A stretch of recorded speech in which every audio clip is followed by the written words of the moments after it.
রাধাকুণ্ডের আবির্ভাব কথাটা শ্রবণ করি। প্রকট লীলায় গোবিন্দ লীলা বিলাস করছেন ব্রজবাসীদের নিয়ে।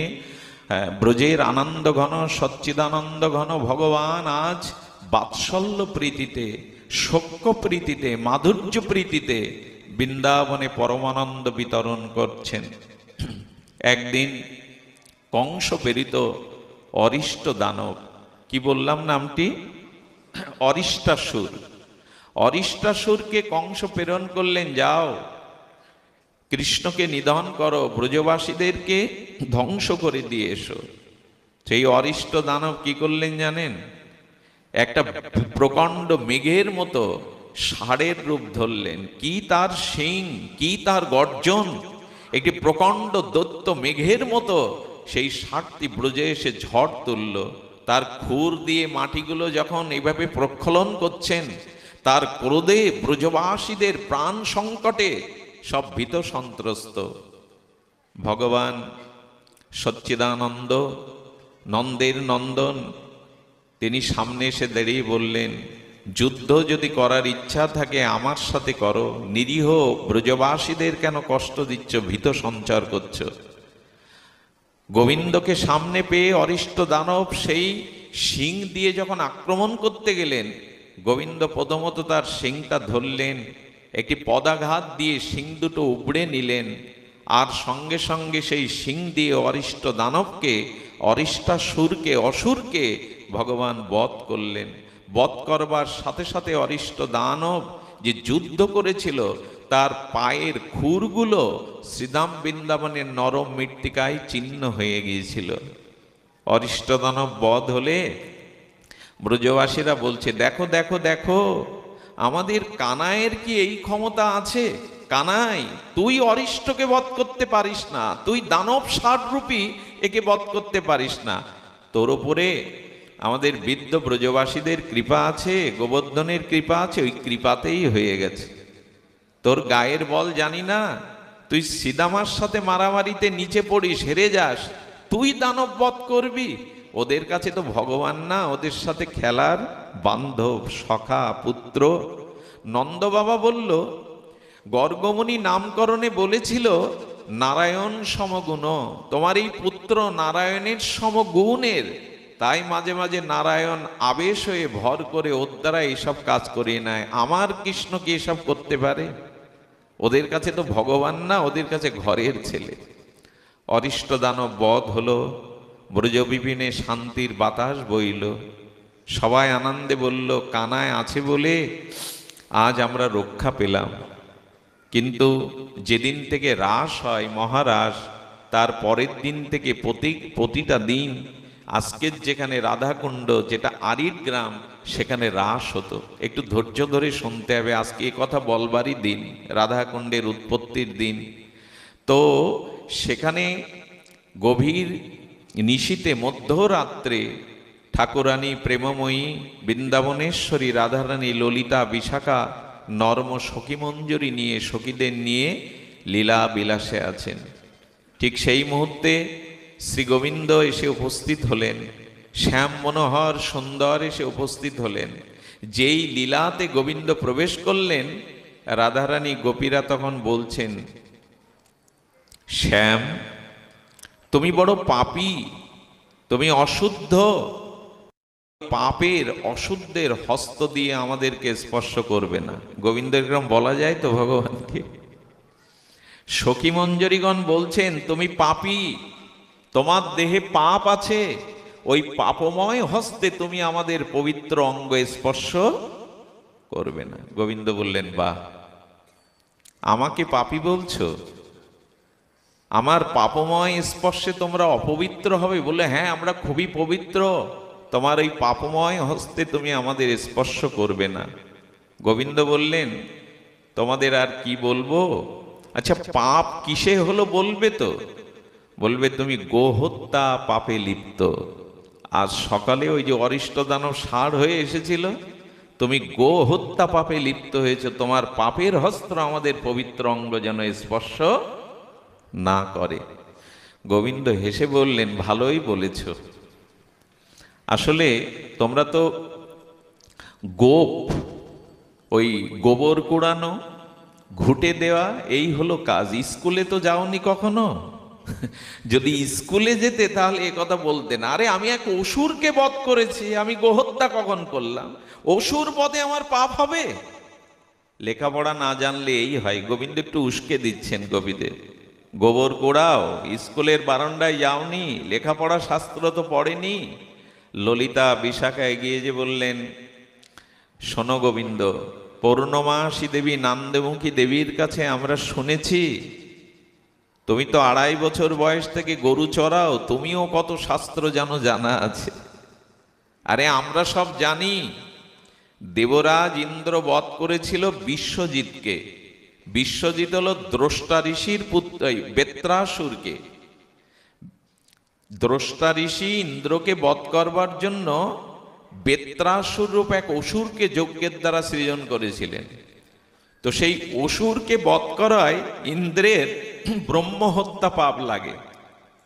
তো অসুর বধ করলে যদি ইন্দ্রের ব্রহ্মহত্যা পাপ হয়, এখানে কোথায় যেন দেওয়া আছে গোলক বা ধূপ, বলছেন যে ইন্দ্র যদি অসুর বধ করায় তার ব্রহ্মহত্যা পাপ নিতে হয়, তো তুমি অসুর রূপ ষাঁড়কে, গাভীকে বধ করে তোমারও এই পাপ তুমি লিপ্ত হয়েছ। শুনুন কি অপূর্ব ঘটনা। তো তখন বলছেন, আচ্ছা আমার দেহে যদি পাপ এসে থাকে, আমার স্পর্শ যদি অপবিত্র হও, আচ্ছা আমাকে পবিত্র করবার বিধানটা দাও, তোমরা সংবিধানটা দাও।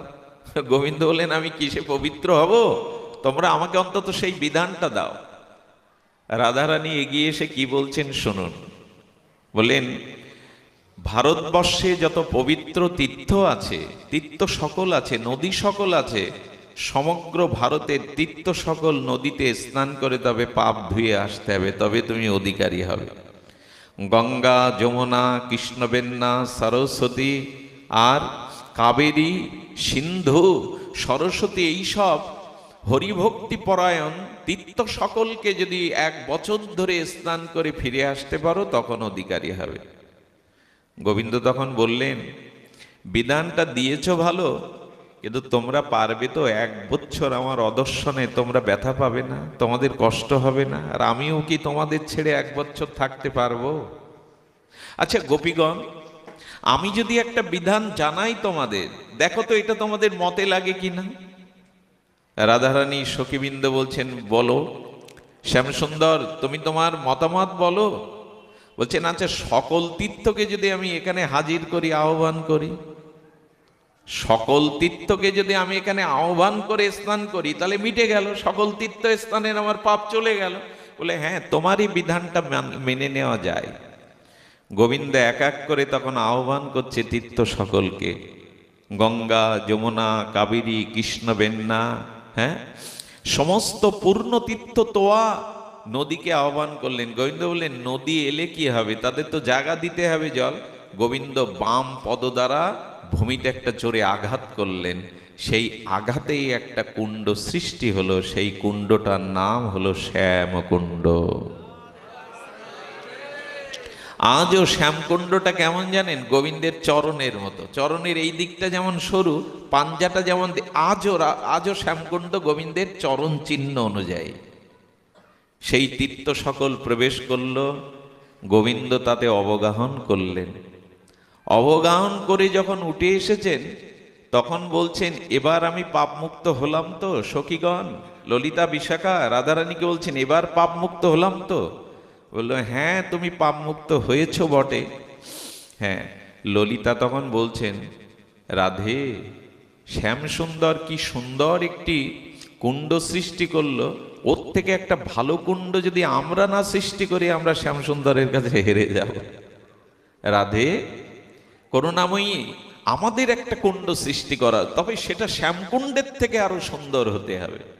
রাধারানী বললেন, বলেছ, আমি চেষ্টা করতে পারি। রাধারানী হাতের কঙ্কন খুললেন, হাতের বালা খুললেন। অরিষ্ট দানবের পেছনের পাটা যেখানে মাটিতে গর্ত হয়ে গেছিল, ওই জায়গাটা কঙ্কন দিয়ে চতুষ্কোণ বিশিষ্ট রাধারানী একটা কুণ্ড অঙ্কিত করলেন। যেই চতুষ্কোণ বিশিষ্ট কঙ্কন দিয়ে অঙ্কন করলেন, সঙ্গে সঙ্গে আর চতুষ্কোণ সরলরেখা একটি কুণ্ডের আবির্ভাব হলো। শ্যামসুন্দর দেখছে আমার তো একা বেকা, এটা তো অপূর্ব কুণ্ড সৃষ্টি হলো চতুর্কোণ। শ্যামসুন্দর তখন একটু মুখ বাড়িয়ে বলছেন, কুণ্ড হলে কি হবে, জল তো চাই। কুণ্ড সৃষ্টি করলে কি হবে, জল তো চাই। যদি জল না থাকে তো কুণ্ডে নেমে কি হবে। হ্যাঁ, রাধারানী তখন বলছেন, একটু নাকটা বাঁকালেন। গুরু মহারাজ যখন বলতেন না, পুরো আনন্দের তরঙ্গ উঠত। নাসিকাটা কুঞ্চিত করে রাধারানী বললেন, ভেবো না, তোমার ওই পাপ ধোয়া জল আমার কুণ্ডে আমি প্রবেশ করাবো না শ্যাম। তোমার ওই পাপ ধোয়া জল আমার এই পবিত্র কুণ্ডে আমি নেব না। শোনো তবে, আমার 20 কোটি, হ্যাঁ, কত কত শত শত 20 কোটি কত শত সখী আছে, যদি এক ঘড়া করে জল মানস গঙ্গার পবিত্র জল নিয়ে ঢেলে দেয়, তবে আমার পুণ্য পূর্ণ হয়ে যাবে। গোবিন্দ দেখলেন সখীদের দিয়ে যদি রাধারানী এক ঘড়া করে জল আনে মানস গঙ্গার পবিত্র জল, তবে পূর্ণ হবে। রাধারানীর সখী সংখ্যা কি কম? রাধারানীর সেবিকা হলো 20 কোটি কতজন, গোস্বামী বলেছেন। তো তারা যদি এক ঘড়া করে জল আনে, শ্যামসুন্দর তখন তীর্থ সকলকে বললেন, তীর্থ, ব্রজে যদি বাস করতে হয় তবে আমার চরণ না, রাধারানীর চরণে প্রার্থনা করো। তীর্থ সকল রাধারানীর চরণ প্রার্থনা করো। তখন সমস্ত তীর্থ সকল রূপ নিয়ে নিলেন। গঙ্গা, যমুনা, এই সমস্ত তীর্থ সকল মূর্তি হয়ে রাধারানীর চরণ বন্দনা করলেন। দেবী কৃষ্ণময়ী পোক্তা রাধিকা পর দেবতা সম্মোহিনী পরা। হ্যাঁ, রাধারানীর স্তব করছেন। হ্যাঁ, কৃষ্ণ যার অন্তরে বাহিরে, যাহা যাহা নেত্র পড়ে তাহা কৃষ্ণ স্ফুরে। আর কৃষ্ণের প্রেয়সী বরা, প্রেয়সী বল্লভা রাধা ঠাকুরানীর চরণে দেবী কই দোতমানা পরমা সুন্দরী, কিংবা কৃষ্ণ ক্রীড়ার বসতি নগরী। কৃষ্ণ যার অন্তরে বাহিরে, যাহা যাহা নেত্র পড়ে তাহা কৃষ্ণ স্ফুরে। হে রাধে, হে করুণাময়ী, হে রাসেশ্বরী, এই ব্রজবাস একমাত্র তোমার করুণাতে, তোমার কৃপাতে হয়। তুমি কৃপা করে তোমার কুণ্ডে আমাদের স্থান দাও। যেই না রাধারানীর চরণে তীর্থ সকল মূর্তি বিগ্রহ প্রকাট হয়ে আরাধনা করলেন, আর রাধারানী করুণাময়ী তখন আদেশ দিলেন, আমার কুণ্ডে প্রবেশ করো। ঠিক শ্যামকুণ্ড থেকে যেভাবে জলের উচ্ছ্বাস রাধা কুণ্ডে প্রবেশ করেছিল, এই স্থানটা আজও আছে, তার নাম সঙ্গমস্থল। এই যে শ্যামকুণ্ড রাধাকুণ্ড মিলিত হলো, সঙ্গম স্থলটা আজও আছে। পুরো জলে দুই পূর্ণ তোয়া পরিপূর্ণ হয়ে গেল। সমস্ত তীর্থ সকল, ওই যে বললাম একটু আগে, গঙ্গা, যমুনা, সমুদ্র, দুগ্ধ সাগর সব এসে হাজির হয়, কারণ তীর্থ সকলই রাধা কুণ্ডে প্রবেশ করেছিল রাধারানীর চরণ কৃপায়। যখন কুণ্ড পরিপূর্ণ হলো, সেই কুণ্ডে আর রাধারানী সহ শ্যামসুন্দর জলকেলি করলেন এবং শ্যামসুন্দর আশীর্বাদ দিলেন। আজ মনে মনে চলুন না কুণ্ডে, মনে মনে ওখানে চলুন আর শ্যামসুন্দরের আশীর্বাদ নিন। বললেন, কি বললেন? এই কুণ্ডে যে করে একবার স্নান, শ্যামসুন্দর আশীর্বাদ দিচ্ছেন, রাধা কুণ্ডে যে একবার করে স্নান, রাধা সম প্রেম কৃষ্ণ তারে করে দান। একবার যে রাধা কুণ্ডে স্নান করে, আর শ্যামসুন্দর বললেন, রাধা সম প্রেম তারে করে দান। তত্র রাধা সমাশিষ্য কৃষ্ণ মষ্টিকাকারিণাম সনামা বিদিতিতং কুণ্ড কৃতং তীর্থ অদ্ভুত রতা রাধা কুণ্ড মিতি খ্যাতং সর্ব পাপ হরণং শুভম। স্তুতি করলেন গোবিন্দ। অদ্ভুত কর্মা শ্রীকৃষ্ণকে আলিঙ্গন করলেন, নিজ নামে সরোবার করলেন, নাম দিলেন আজ থেকে এই কুণ্ড শ্যামকুণ্ড, আর এই কুণ্ডটি রাধা কুণ্ড। এই হলো রাধা কুণ্ড শ্যামকুণ্ডের উৎপত্তি গাথা। সেদিন পরমানন্দে এই কুণ্ড আর পবিত্র আর শুদ্ধ আর পরমানন্দ স্বরূপের, অর্থাৎ এই কুণ্ডকে, কুণ্ডের জল কি? রাধারানী বিগলিত দ্রব্যময়ী মূর্তি হলো রাধাকুণ্ডের জল। আরবার শুনুন কথাটি, রাধারানী বিগলিত দ্রব্যময়ী মূর্তি হলো জল। রস কি বলা হলো ওখানে? রাধারানী রসময়ী বিগলিত হয়ে দ্রবীভূত হয়ে রাধাকুণ্ড হলেন। অর্থাৎ রাধাকুণ্ড এবং রাধার মধ্যে কোনো পার্থক্য নাই। ওই রাধাকুণ্ডের জল এবং রাধারানী স্বয়ং অভিন্ন, শ্যামকুণ্ড রাধাকুণ্ড। এই জন্য জগতে এটি বিরল, জগতে এটি বিরল। এই রাধাকুণ্ড শ্যামকুণ্ড উৎপত্তিতে জগৎ পেল, আর এই মহাধামের এই রাধাকুণ্ড শ্যামকুণ্ড। আজও এই রাধাকুণ্ড শ্যামকুণ্ডের মহিমা জানবেন। এক বাবাজি, তিনি পরম্পরা পাননি। দীক্ষা নিতে গেলে পরম্পরার প্রয়োজন হয়, তো পরম্পরা না পেলে দীক্ষা সিদ্ধ হয় না। এটা পরম্পরাবিহীন দীক্ষা কখনো সিদ্ধি আনে না, ভজনে কখনো সিদ্ধিপ্রাপ্ত হয় না। তো উনি বৃদ্ধ বয়সে পরম্পরা নাই, আর তিনি ভজনানন্দী, কেউ তাকে পরম্পরা অভাবে দিতে চাইলেন না। বলে, রাধারানী, এই রাধাকুণ্ডে বাস করে যদি পরম্পরা না পায় তাহলে বেঁচে থেকে লাভ কি? উনি কি করলেন জানেন? রাধাকুণ্ডের জলে ঝাঁপ দিলেন মরবে বলে। যেই ঝাঁপ দিয়েছেন বাবাজি মহারাজ, সাক্ষাৎ রাধারানী প্রকট হয়ে তার হাত ধরে উপরে ধরে বললেন, পরম্পরার প্রয়োজন যদি হয় আমি তোমাকে পরম্পরা দিচ্ছি। রাধাকুণ্ডের জলে, রাধাকুণ্ড সাক্ষাৎ। তবে হ্যাঁ, এভাবে যেন আপনি আমি ঝাঁপ না দেই। আমি পড়ে গেলেও কিন্তু রাধারানী হাত ধরবে না, ওই অনুরাগ আমাদের নেই। এমনটা করা উচিত নয় যে ঝাঁপ দিলেই রাধারানী হাত ধরবেন, ওই অনুরাগ আমাদের নাই। রাধাকুণ্ড শ্যামকুণ্ড এমনি করে নিত্য লীলা বিহারের স্থল হলো। তবে শুনুন, কৃষ্ণ যখন রাধারানীকে পেতেন না কোথাও খুঁজে, তখন রাধাকুণ্ডে এসে রাধা রাধা বলে রাধাকুণ্ডের জলে স্নান করে ধুলায় গড়াগড়িত। কারণ কোথাও রাধারানীকে না পেলে রাধাকুণ্ডে রাধারানীকে পাওয়া যাবে। আচ্ছা, যারা রাধাকুণ্ড শ্যামকুণ্ডে যান, যদি কেউ জিজ্ঞাসা করে আপনাদের কোথায় ছিলেন, কেউ বলে কি শ্যামকুণ্ডে ছিলাম? সবাই বলে রাধাকুণ্ডেই ছিলাম। তেমনি করে যখন প্রকট হলো, ধীরে ধীরে নিত্যলীলা অপ্রকটে গেল। শ্রী গোবিন্দ নিত্য গোলক বৃন্দাবনে অপ্রকট হয়ে গেলেন। আবার নেমে এলো সেই দুর্দিন, আবার বৃন্দাবন অরক্ষিত হয়ে গেল, বৃন্দাবন আবার জঙ্গলাকীর্ণ হয়ে গেল।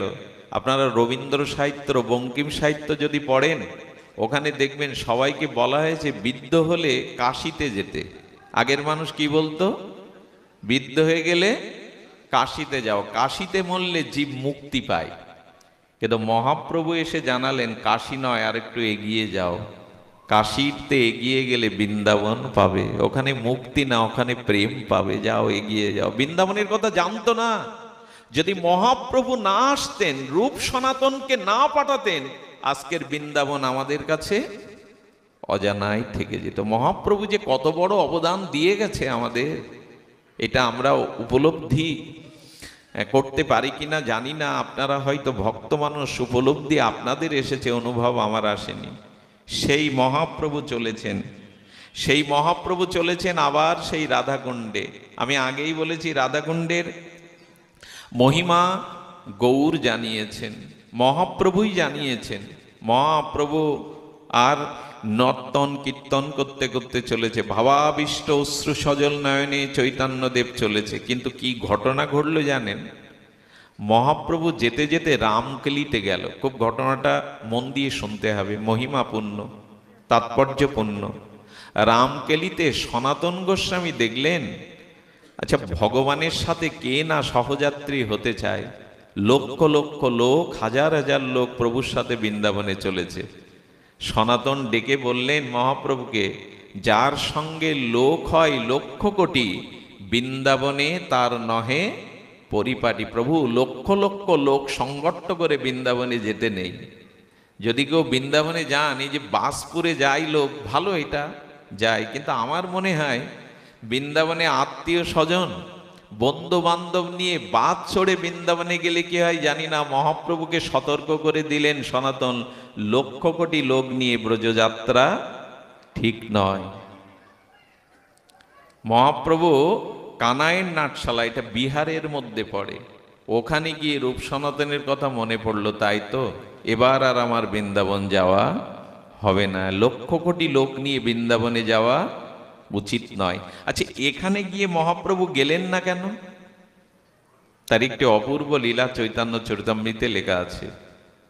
সেটা হলো, মহাপ্রভুর একজন ভক্ত ছিলেন, ইনি প্রদ্যুম্ন ব্রহ্মচারী। এই প্রদ্যুম্ন ব্রহ্মচারী নৃসিংহদেবের উপাসনা করতেন, নৃসিংহানন্দ ব্রহ্মচারী নামেও খ্যাত। এই প্রদ্যুম্ন ব্রহ্মচারী কি করলেন, শুনলেন মহাপ্রভু বৃন্দাবনে যাবেন, তো ব্রজে যাত্রার আগে চিন্তা করলেন গৌর চরণে কাকর ফুটবে, কাঁটা ফুটবে, বালুর তাপ লাগবে, তাই মনে মনে গৌর চরণ চিন্তা করে বৃন্দাবনে যাওয়ার জন্য নূতন রাস্তা করতে লাগলেন। আচ্ছা, বসে বসে মহাপ্রভু বৃন্দাবনে যাবে রাস্তা করছেন, কি অপূর্ব অনুভূতি। তা বসে বসে যখন রাস্তা খুঁড়বেন, রাস্তা প্রথমে কি দেয়, বালি দেয়, তারপরে দেয়, এই করেই তো পাকা রাস্তা করতে হয়। ও মনে মনে ভাবছে মহাপ্রভু বৃন্দাবনে যাবে, তার চরণ চিহ্ন অঙ্কিত করে যাবে, আমি বালি দেব কেন, আমি মণিমুক্তা দেব। মনে মনে মণিমুক্তা দিয়ে রাস্তা তৈরি করছেন, প্রভু যাবে। এদের কি আকুতি ছিল, ভক্তি ছিল। তো মনে মনে যখন রাস্তা তৈরি করছেন, মণিমুক্তা দিয়ে রাস্তা করলেন, আর এই রাস্তাটা ঠিক কানায়ের নাটশালা পর্যন্ত গেল, যেখান থেকে প্রভু ফিরে এলেন। এই পর্যন্ত রাস্তা দেওয়ার পরে চিন্তা করলেন, আচ্ছা মণিমুক্তাও তো কঠোর, প্রভুর কোমল চরণে বাজবে না, ব্যথা পাবে না। এদের ভক্তির স্তরটা কোথায় দেখুন। এই জন্য কি করলেন, ফুলের পাপড়িগুলো ছিঁড়ে ছিঁড়ে শক্ত অংশটা বাদ দিয়ে ফুলের পাপড়ির চাদর বিছিয়ে দিলেন মণিমুক্তার উপরে, যে প্রভু এরপরে চরণ রাখলে প্রভুর চরণে ব্যথা লাগবে না। যখন পাপড়িগুলো দিলেন, তখন চিন্তা করলেন, আচ্ছা প্রভু এ পথ দিয়ে যাবে, পায়ে ব্যথা লাগবে না, কিন্তু দুই পাশ থেকে রৌদ্র তো পড়বে প্রভুর কোমল অঙ্গ। তখন কি করলেন জানেন, মনে মনে রাস্তার দুই ধারে বৃক্ষরোপণ করলেন, যাতে শীতল ছায়া পায় মহাপ্রভু। আচ্ছা, ছায়া না হয় হলো, গাছে দুটো চারটে পাখি ডাকলে প্রভুর কর্ণে আনন্দ হবে। বাবা, প্রভুর ব্রজযাত্রার জন্য ভক্ত পদ রচনা করছে। হ্যাঁ, আমরা চিন্তা করি তো, ঘরের মেঝেটা শীতকালে ঠান্ডা, ছোট বাচ্চাটার মোজা পরিয়ে দেই কেন বলুন তো? ওই প্লেট বসানো মেঝের উপরে হাঁটলে আমার খোকার ঠান্ডা লেগে যাবে, করে কিনা মায়েরা? মোজা পরিয়ে দেয়। তো আমার গৌর যাবে বলে সেই পথের ব্যথা যাতে গৌর চরণে না লাগে, পথে পাপড়ি দিয়ে দিলেন, দুই ধারে বৃক্ষরাজি সৃষ্টি করলেন, পাখির কলকাকলি দিলেন, কিন্তু মনে করলেন না বাতাসটা তো গরম হবে, পাশে পাশে সরোবর তৈরি করে দিলেন। কি দিলেন? সরোবরে পদ্ম ফুটিয়ে দিলেন। আচ্ছা, রাস্তাটা গেল কানায়ের নাটশালা পর্যন্ত। প্রভু ওখানে গিয়ে বললেন, ভক্ত যে পর্যন্ত রাস্তা তৈরি করে দিয়েছে আমি সে পর্যন্তই যেতে পারি, তার উপরে এবার আর আমার বৃন্দাবনে যাওয়া হবে না, এবার আমার ব্রজযাত্রা হবে না। আচ্ছা, আপনারা একটা প্রশ্ন করলেন না তো আমার কাছে, এই যে মহাপ্রভুর অনুরাগী ভক্ত পথ তৈরি করে দিলেন, প্রভু কি ওই পথ দিয়ে গেলেন না বাইরের জগতের পথ দিয়ে গেলেন? কোন পথ দিয়ে? বাইরের পথ দিয়ে গিয়েছিলেন প্রভু, তবে প্রতিটি পদক্ষেপে তিনি চিন্তা করেছিলেন ভক্ত ফুলের পাপড়ি বিছিয়ে আছে, ভক্তের মনের পথ ধরেই প্রভু গিয়েছিলেন, খুব সন্তরণে আস্তে আস্তে গিয়েছিলেন। আপনি যদি ভগবানের জন্য তৈরি করেন না হৃদয় মন্দির, হৃদয়ের ভালোবাসা অনুরাগ দিয়ে, প্রভু ওই পথে আসেন, প্রভু ওটাই গ্রহণ করেন। প্রভু ফিরে এলেন। পরবর্তীতে চৈতন্যদেব সেই বলভদ্র ভট্টাচার্য তার সেবক নিয়ে চলেছিলেন বনপথ দিয়ে, কেউ যাতে বুঝতে না পারে। প্রভু যাচ্ছেন, প্রভু ঝাড়িখণ্ড জঙ্গল যেতে যেতে প্রভু মধুর কণ্ঠধ্বনিতে হরিনাম করতে করতে যাচ্ছেন, তখন আর পেছনে কেউ নেই বলভদ্র ছাড়া। প্রভু যাচ্ছেন প্রেমে বিভাবিত হয়ে, আর সুবর্ণ রেখা ধরে, নদীর পথ রেখা ধরে ঝাড়িখণ্ড জঙ্গলে যেতে যেতে যেতে যেতে যে জায়গাটায় দাঁড়িয়ে প্রভু কীর্তন করেছিলেন, সেই জায়গাটা পাথরটা মহাপ্রভুর চরণ বিগলিত হয়ে প্রভুর চরণ চিহ্নটা ওখানে বসে গেল পাথরের উপরে। আজও যদি কারণ নয়নে দেখতে চান গৌর চরণ, ঝাড়িখণ্ডে বিলুটি নামক এই স্থানে যাবেন। প্রভু দীর্ঘ 16 ইঞ্চি পরিমাণ চরণ পাথর বিগলিত হয়ে গেল। প্রভুর সেই মধুর কণ্ঠধ্বনি হরিনাম শুনে প্রথমে 7-7টা বাঘ এলো, বাঘের সাথে সাথে কিছু হরিণ এলো। প্রভু বাঘকে আলিঙ্গন করবার জন্য সামনে গিয়ে বলছেন, ওহে ব্যাঘ্র, কত জন্মের কত অপরাধের হিংস্র সাপাত সংকুল জন্তু হয়েছ, এসো কৃষ্ণ বলো। প্রভুর প্রেমমাখা উত্তাল প্রেমময় ধ্বনিতে বাঘগুলো হাত উঁচু করে হিংসা বলে নৃত্য করতে লাগলো। শুধু কি বাঘ, সেই ব্যাঘ্র এলো, অনেকগুলো হরিণ এলো। পৃথিবীর ইতিহাসে এমন প্রেম দান হয়নি, হবেও না। ব্যাঘ্রকে মহাপ্রভু প্রেম দিলেন, সংকীর্তনে উত্তাল তরঙ্গায়িত নৃত্য করালেন। বাঘ আর হরিণ একে অপরের জড়াজড়ি করে চুম্বন করছেন। যদি প্রমাণ চান, মহাপ্রভু চরণের পাশে হরিণের পায়ের চিহ্ন, হাতির পায়ের চিহ্ন, ব্যাঘ্রের পায়ের চিহ্নগুলো পাথরে এখনো আঁকানো আছে। সাপগুলো এসেছিল প্রভুর প্রেম কীর্তনে, পাথর গলে গিয়ে সাপগুলোর আঁকা বাঁকা দাগ পড়ে রয়েছে। প্রভু কীর্তন করতে করতে পাথরে লুটিয়ে পড়লেন, পাথরটা তুলো পেজার মতো ওইভাবে তুলোর মতো হয়ে আছে। এই স্থানটা আমাদের এক গুরু ভাই নিত্য তুলসী দিতেন, এখন সেখানে মন্দির তৈরি হয়েছে। আমার মনে হলো বাঘ হরিনাম নিল, হরিণ নিল, হস্তি একসাথে নৃত্য করলো, পাথর গলে গেল, শুধু আমার হৃদয় গলল না, আমার হরিনামে রুচি হলো না, শুধু আমার হরিনামে প্রেম হলো না, রুচি হলো না।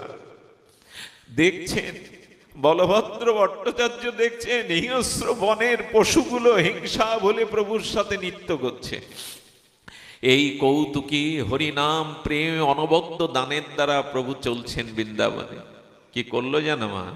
বাঘগুলো পিছু নিল, বাঘগুলো মহাপ্রভুর পিছু পিছু যাচ্ছে।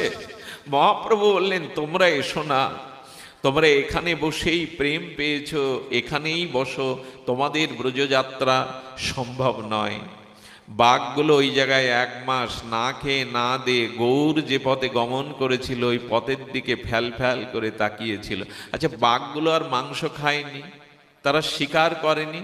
বলো, যারা গৌর প্রেম পেয়েছে, যারা মহাপ্রভুর চরণে প্রেম পেয়েছে, তাদেরকে আর হিংসা থাকে গো?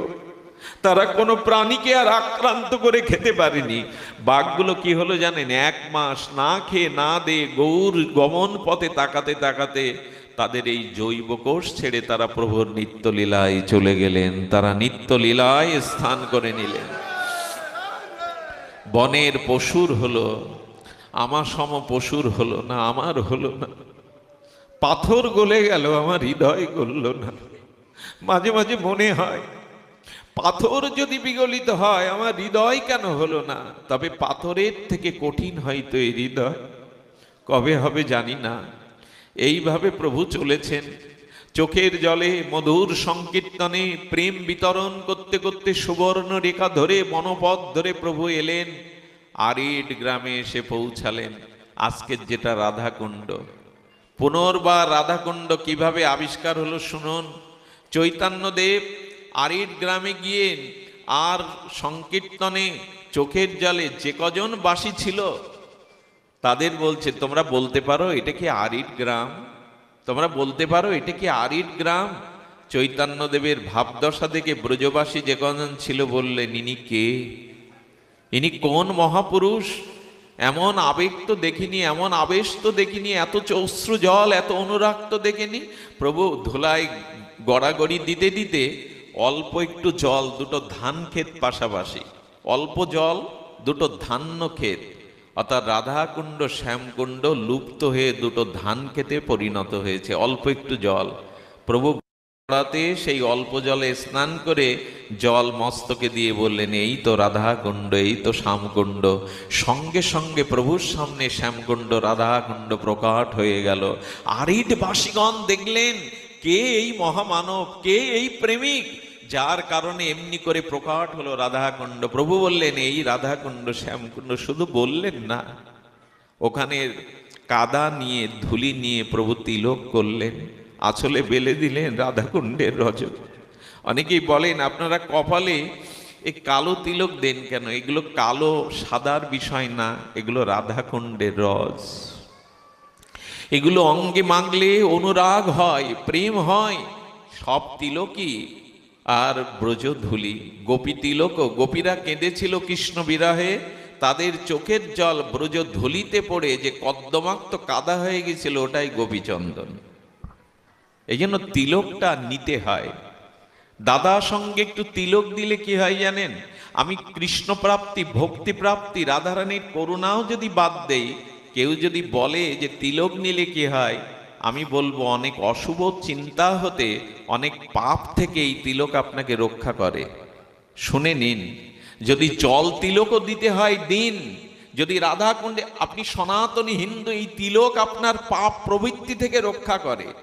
কেমন জানেন? কারো হয়তো মনে হলো আমি মদের আড্ডায় যাব, যেখানে মদ বিক্রি হয় খাই যাব, কিন্তু আপনি যদি তিলক নেন, সঙ্গে সঙ্গে আপনার তিলক বিবেক হয়ে বলবে ওই জায়গাটা তিলক মাথায় দিয়ে, তিলক কপালে নিয়ে তো মদের আড্ডায় যাওয়া যাবে না। প্রবৃত্তি নিয়ন্ত্রণ হয় কিনা? আচ্ছা, যদি প্রবৃত্তিকে পেছনে ফেলে কুস্বভাবে আপনি মদের আড্ডায় চলে যান, ওখানে টিকতে পারবেন না। ওখানে যারা মদ খাচ্ছে না, তারা আপনার তিলক দেখে বলবে এই বেটা তোর জায়গা তো এটা না। আমি প্রেম ভক্তির কথা বাদ দিলাম, তিলক নিলে আপনি নিয়ন্ত্রণ হয়ে যাবেন, আপনার প্রবৃত্তি আপনাকে শাসন করবে। সিনেমা হলে তিলক নিয়ে যাওয়া যাবে? ঢুকলে পেছনে যারা আছে ওরা আপনাকে বসতে দেবে না, তোমার জায়গা এটা নয়। চায়ের দোকানে তোমার জায়গা নয়, তোমার জায়গা মন্দিরে। এগুলো নিয়ন্ত্রণ করে। এই জন্য তিলকগুলিকে অন্য অর্থ করবেন না। এখানে আধ্যাত্মিকতা বাদ দিয়ে আপনার প্রবৃত্তিকে পর্যন্ত নিয়ন্ত্রণ করে, অশুভ চিন্তা নিয়ন্ত্রণ করে। যেমন মায়েরা শীতেতে সিঁদুর দিলে কি হয়? যাদের দৃষ্টি শুদ্ধ নয়, যারা কামনা বাসনায় আসরিক ভাব যেসব পুরুষের, তারা তিলক তারা সিঁদুর দেখলে কি বলে জানেন? লড়াটে না, এ অন্য কারো আশ্রিত, অন্য কারো স্ত্রীর দিকে তাকানো উচিত। সিঁদুরটা রক্ষা করে, আত্মরক্ষা করে, যে অন্য কারো ঘরও নিয়ে। কিন্তু আজ দুঃখের বিষয়, ভারতীয় নারী সিঁদুরের কথা ভুলেই গেছে। কোথায় যে একটু লাগিয়ে দেয় সেটা দেখাও যায় না। শাখা সিঁদুর হাতে থাকলে অন্যের প্রবৃত্তিও নিয়ন্ত্রণ হয়, যে সে অন্য কারো স্ত্রী, অন্য কারো মা। এই বোধটাই তার সেই ভাবনা থেকে তাকে নিয়ন্ত্রণ করে। এই জন্য এগুলো অতীতের আর কুসংস্কার নয়, এগুলো আমাদেরকে বাঁচিয়ে রাখে, এগুলো আমাদের কৃষ্টিকে, স্বাতন্ত্র্যকে, সনাতনীকে বাঁচিয়ে রাখে। তাই অনুরোধ করব মা, সিঁদুরটা বড় করেই দিও যাতে দেখা যায়। সিঁদুরটা, তিলকটা, এটা আমাদের সনাতনী বৈদিক রীতি। এগুলো যেন আমরা মুছে না ফেলি, ভুলে না যায়। কিন্তু দুর্ভাগ্য কি জানেন? আমি সারা জীবন তিলক দিলাম না, আমি মারা গেলে কেউ চন্দনের বাটি এনে আমার এখানে তিলক দিয়ে হরে কৃষ্ণ লিখে দিল, বেঁচে থাকতে দিলে না, মরে গেলে কে না কে এসে দিয়ে গেল।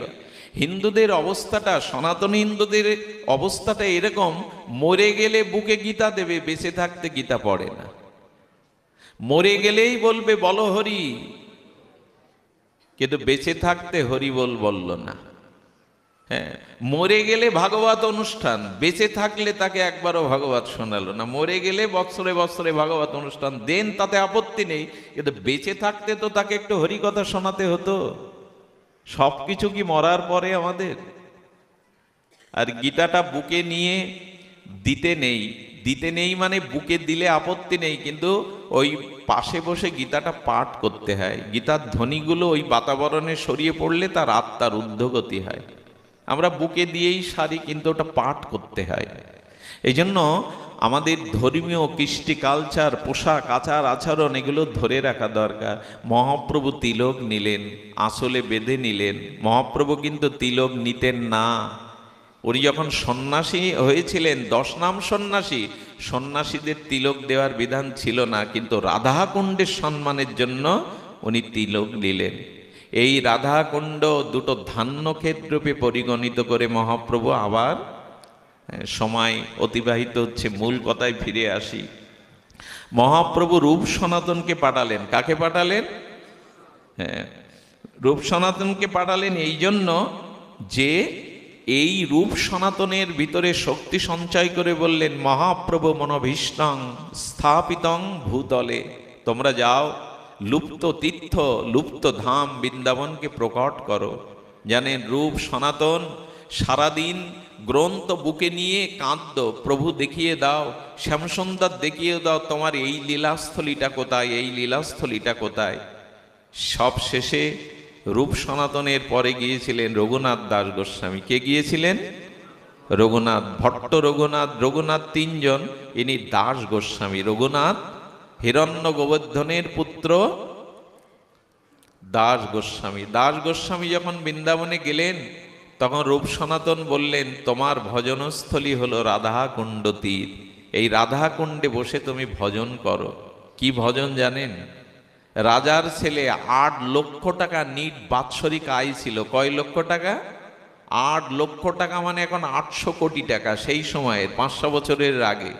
সেই ছেলে ইন্দ্র সম ঐশ্বর্য, অশ্বরা সমান স্ত্রী ত্যাগ করে এই রাধা কুণ্ডে গিয়ে ভজন করলেন রঘুনাথ। কিভাবে জানো মা? একথা শুনলে হৃদয় বড় ভাবে আপ্লুত হয়, আবেশ আসে। রাধাকুণ্ডের তীরে বসে 1 লক্ষ উনি নাম জপ করতেন, আর 1000 বার বৈষ্ণব প্রণাম করতেন, 200 বৈষ্ণব প্রণাম করতেন, 2000, 1000 বার দণ্ডবত করতেন। আর কি খেতেন জানো? 2-3 মাঠা ঘোল। মাঠা মানে ঘোল। 2-3 মাঠা মানে 150 গ্রাম ঘোল খেয়ে কেউ বাঁচে? রাধা কৃষ্ণ বিয়োগে অন্ন ছেড়েছিলেন, আর মহাপ্রভু চলে যাওয়ার পরে অন্ন জল ও ফল ছেড়েছিলেন, আর একটু ঘোল আর জল ছিল। এই কুণ্ডবাসী আজকে রাধা কুণ্ডের যিনি ভক্তিযজ্ঞের বেদি নির্মাণ করেছিলেন সেই রঘুনাথ দাস গোস্বামী। আপনাদের কি বলবো, বলবার ভাষা নেই। সেই রাধা কুণ্ডের তীরে বসে সারা রাত কাঁদতেন রঘুনাথ। হা রাধে, হে করুণাময়ী, তোয়া বিনা মোর কেহ নাই, তবই বাস্মি ন জীবাবি তোয়া বিনা। হে রাধে, তুমি বিনা মোর কেহ নাই। বাঘ জল খেতে আসতো, আর গোবিন্দ লাঠি নিয়ে পিছনে পাহারা দিত যাতে রঘুনাথের ক্ষতি না করতে পারে। তপ্ত রৌদ্রে মাটিতে মুখ গুজে সঘন নিঃশ্বাস ছেড়ে হা রাধে, হা রাধে, হা করুণাময়ী করত। আর পেছন থেকে রাধারানী সেই প্রতাপ রৌদ্রে আঁচলের স্নেহের আঁচল ধরে রঘুনাথের মুখে আঁচল ধরতেন, নিজে রৌদ্রে থেকে রাধারানী ছায়া দিতেন। সনাতন বলছেন, বা রঘুনাথ বা, তুমি ভজন করছো রাধা শ্যাম সুন্দরের, না ওরা তোমায় ভজন করছে? ওরা একজন রাতে পাহারা দেয় আর একজন দিনে তোমার আঁচল ধরে। যাও কুঠির বেদে ওখানে বসে কাঁদো, লোক দেখিয়ে কেঁদো না, বাইরে কেঁদো না। সেই দিন থেকে বৃন্দাবনে কুঠির নির্মাণ হয়। এই রঘুনাথ দাস গোস্বামী একদিন বসে বসে ভাবছে, আচ্ছা এই কুণ্ডটা একটু সংস্কার করলে হতো না? এখানে অল্প জল, স্নানে কষ্ট হয়। ওনার মনে হঠাৎ এই আশা জেগেছে, কুণ্ডটা সংস্কার করলে হতো না? সঙ্গে সঙ্গে চিন্তা করার পরে নিজেকে নিজে বুঝ দিচ্ছে, সব ছেড়ে এসেছি বিষয় আশায়, এখন আবার তোর মনে টাকার কথা জাগলো। টাকা না হলে, অর্থকড়ি না হলে তো সংস্কার হবে না। যেই ভক্তের চিত্তে, রঘুনাথ দাস গোস্বামীর চিত্তে কুণ্ড সংস্কারের জন্য ভাবনা এসেছে, পরের দিন এক শেঠ, কোটিপতি শেঠ, তিনি বদ্রী নারায়ণে যাচ্ছিলেন, ওইখানে নারায়ণের সেবার জন্য টাকা পয়সা নিয়ে। রাত্রেই স্বপ্ন দেখিয়ে বদ্রী নারায়ণ বললেন, ওরে আমাকে টাকা দিয়ে, আমার সিঁড়ি করে, আমার সংস্কার করে তুই যতটুকু কৃপা পাবি তার কোটি কোটি গুণ কৃপা পাবি। যা রঘুনাথ দাস গোস্বামী রাতে কুণ্ড সংস্কারে টাকাটা দিয়ে আয়। দেখুন, ভক্তের মনে যদি কোনো বাসনা জাগে, এটা ভগবান কখনো অপূর্ণ রাখেন না। যদি বাসনাটা গোবিন্দ সেবার জন্য হয়, যদি ভক্তির অনুকূল হয়, তবে ভক্তের কোনো মনোবাসনা গোবিন্দ অপূর্ণ রাখেন না। আমি বিশ্রামের দিকে আসছি, একথা না শুনলে কুণ্ডের আবির্ভাব আমরা বুঝতে পারবো না। সঙ্গে সঙ্গে সেই বদ্রীনারায়ণ যাত্রা স্থগিত করে শেঠ এসে বলছেন, গোসাই কিছু অর্থ এনেছি। বলেন, খবরদার ওটা আমার কাছে দিও না, অর্থ আমি স্পর্শ করি না। বলেন, আপনি না করতে পারেন, কিন্তু আমাকে কেন ফিরিয়ে দিচ্ছেন? আমাকে কে পাঠিয়েছে শুনুন। বলে, কে তোমাকে পাঠিয়েছে? তুমি চলে যাও বাবু, অর্থ আমার প্রয়োজন নেই। সঙ্গে সঙ্গে বললেন, বদ্রী নারায়ণ ভগবান নরনারায়ণ পাঠিয়েছেন এই অর্ঘ্য আপনার কাছে দেওয়ার কুণ্ড সংস্কারে। বলে, ও কাল রাতেই তো আমি এই কথাটা ভেবেছিলাম, যদি কুণ্ডটা সংস্কার করা যেত তো রাধারানী পাঠিয়ে দিয়েছে। তখন জীব গোস্বামীকে ডেকে বললেন, জীব গোস্বামী বললেন, অর্থটা আমি রাখছি, তুমি ব্যবস্থা করো কুণ্ড সংস্কারের। এরপর থেকে শুরু হলো কুণ্ড সংস্কার। প্রথম যে মাটির কোপ দেয়া হয়েছিল ওখানে রক্ত উঠল। যেই রক্ত উঠল দেখলো একটা জিহ্বা, অর্থাৎ পৃথিবী মণ্ডলে বলছেন বৈকুণ্ঠ বরা, মধুপুরী বৈকুণ্ঠ বরা। শাস্ত্র বলেছে বৈকুণ্ঠের থেকে বৃন্দাবন শ্রেষ্ঠ, আর বৃন্দাবনের থেকে শ্রেষ্ঠ হলো যমুনা, যমুনার থেকে শ্রেষ্ঠ হলো রাসস্থলী, রাসস্থলীর থেকে শ্রেষ্ঠ হলো গিরি গোবর্ধন, আর গিরি গোবর্ধনের থেকে সর্বোত্তম শ্রেষ্ঠ হলো রাধা কুণ্ড, শ্যাম কুণ্ড। তো ওটা রাধারানীর বদন, ওটা রাধারানীর বদন। যেই জিহ্বায় রক্ত উঠল, গোস্বামীপাদকে নির্দেশ দিল এটা জিহ্বা মন্দির তৈরি করো। সেই জিহ্বা মন্দিরটি আজও রাধাকুণ্ডের পাশে আসে, ভক্তরা পরিক্রমা করে। শুরু হলো রাধাকুণ্ড খনন। সে এক বিচিত্র মহামহিমা। রাধাকুণ্ড খননের পরে চিন্তা করলেন শ্যামকুণ্ডটা তো আঁকা বাঁকা, যদি রাধাকুণ্ডের মতো চৌকোন হতো শ্যামকুণ্ডটা, বড় দেখাতো ভালো, দুটো কুণ্ড সমান। যেই সংকল্প করেছেন কালকে শ্যামকুণ্ডটাও চতুষ্কোণ করবেন, পঞ্চ পাণ্ডব রাত্রে এসে বলছে রঘুনাথকে, গোসাই গোসাই আমরা ভীম, অর্জুন, নকুল, সহদেব, যুধিষ্ঠির পাঁচটা নিম্ন বৃক্ষ হয়ে শ্যামকুণ্ডের তীরে ভজন করছে, আমাদের তাড়িয়ে দিও না, আমাদের কেটো না। ভাবা যায় ভীম, অর্জুন, যুধিষ্ঠির যুদ্ধ করতে করতেই সময় চলে গিয়েছিল, ভজন করতে পারেনি, তাই শ্যামকুণ্ডে পাঁচটা নিম বৃক্ষ হয়ে তারা ভজন করছে। কি জাতীয় মহিমা! তো গোসাইকে বললেন আমাদের কেটো না, আমাদের এখান থেকে তাড়িয়ে দিও না, আমরা ভজন করছি এখানে। সঙ্গে সঙ্গে সকালে উঠে বললেন না, কুণ্ড যেভাবে আছে শ্যামকুণ্ড সেভাবেই থাকবে। সংস্কার হলো। আজকের যে রাধাকুণ্ড বহিরাবরণ রূপ, এটা দাস গোস্বামীরই তৈরি করা, এটা দাস গোস্বামীরই হাতে সংস্কার করা। আজকে সেই রাধাকুণ্ডের বহিরাবরণ যে রূপ, সেটা রঘুনাথ দাস গোস্বামী সৃষ্টি করেছিলেন। আজও যদি গভীর রাতে গিয়ে কেউ রাধাকুণ্ডে কান পাতে, তবে সেই মরমী ভক্ত শুনতে পায় রঘুনাথ দাস গোস্বামীর চোখের জলে সেই আগতি, হা রাধে, হা রাধে, তুমি বিনা মোর কেহ নাই, তুমি বিনা মোর কেহ নাই। আমরা পড়ে আছি এখানে, আমার সাথে প্রেমানন্দ ধনঞ্জয় আছে, আমরা প্রতি বছর একবার করে চেষ্টা করি। দুর্ভাগ্য আজকে ওখানে যারা আছে, আজকে যে তারা কি এক অনুভূতির রাজ্যে আছে, বৈকুণ্ঠেও নাই, এটা গোলক বৃন্দাবনেও আছে কিনা জানি না। আজ ভৌম বৃন্দাবনে রাধাকুণ্ড যে উচ্ছ্বাস তরঙ্গ, সে তরঙ্গের বর্ণনা দেওয়ার ভাষা আমার নাই। চলুন না মনে মনে যায় রাধাকুণ্ডে, রাধারানীকে বলি এ জীবন শেষ নিঃশ্বাসের আগে একবার যেন তোমার কুণ্ডে স্নান হয়, একবার যেন এই কার্তিক তিথিতে, এই বহুলাষ্টমী তিথিতে স্নান হয়। রাধাকুণ্ডের উৎপত্তি কিন্তু চৈত্র মাসে, কিন্তু এই বহুলাষ্টমী তিথি জীব গোস্বামী বলেছেন এটাই হলো স্নান তিথি। আজ রাত 12টায় স্নান। আমি আপনাদের বলবো যারা বাড়ি ফিরে যাবেন, যদি রাধাকুণ্ডের জল থাকে ঘরে, ওইটা একটু মস্তকে দেবেন, একটু মস্তকে দেবেন। আর সাক্ষাৎ কুণ্ডের কৃপা আপনি ঘরে বসে পাবেন।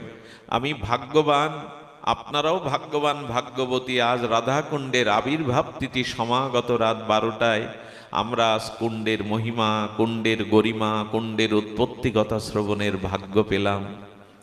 এই রাধাকুণ্ড প্রেমের তরঙ্গ, এই রাধাকুণ্ড প্রেম উচ্ছ্বসিত তরঙ্গ। তাই আপনাদের কাছে নিবেদন, করুণাময়ীর কাছে, কৃপাময়ীর কাছে, ঠাকুরানীর চরণে আমরা এই নিবেদন। দেখুন, বৃন্দাবনে থাকতে গেলে, ব্রজ মহিমা আশ্রয় করতে গেলে রাধা চরণের নিষ্ঠা চাই, রাধারানীর করুণা চাই। একবার অন্তত প্রার্থনা জানাবেন আজকের দিনে, হে রাধে, হে প্রেমময়ী, তুমি করুণা করে, কৃপা করে একবার রাধাকুণ্ডে স্নানের সৌভাগ্য দিও।